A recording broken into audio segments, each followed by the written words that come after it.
як қисми русиягиҳое ки ҳафтаҳои охир ба Тоҷикистон омаданд, мехоҳанд дар ин ҷо бимонанд. хадамоти муҳоҷирати Тоҷикистон мегӯяд, дархости шаҳрвандони Русия барои ёфтани кор дар Тоҷикистон бештар шудааст.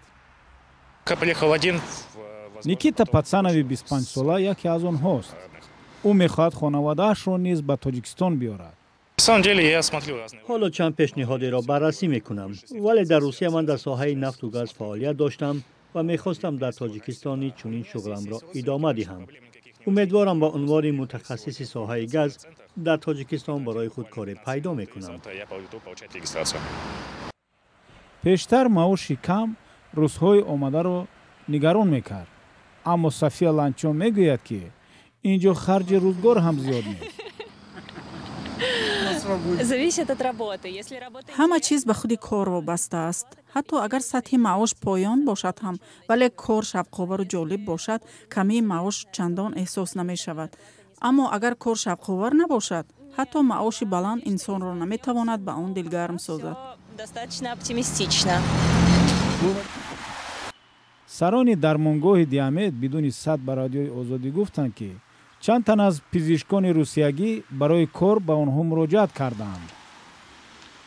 бонкҳо ва ниҳодҳои дигари Тоҷикистон талош доранд, ки мутахассисони фанновариҳои иттилоотиро ба кор ҷалб кунанд.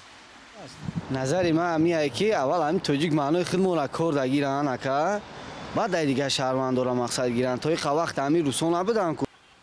аммо коршиносон бар инанд, ки бояд аз донишу таҷрибаи кадрҳои баландихтисоси Русия ба манфиати кор истифода кард. агар як ҳафта пеш ино омодагӣ буданд, шояд як ҳафта истему баъд гаштаравӣ муфта.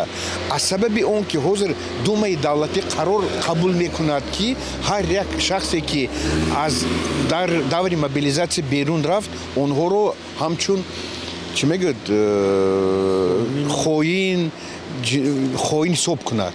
барои ҳаминам ин кадре ки ҳозир истоданд, онҳо бар намегарданд акнун.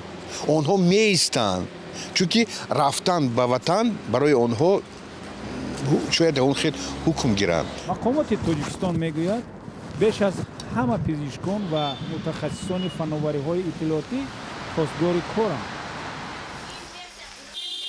бо вуҷуди чунин мавридҳо, аксарият бар инанд, ки муҳоҷирони русиягӣ дуру дароз дар Тоҷикистон нахоҳанд монд.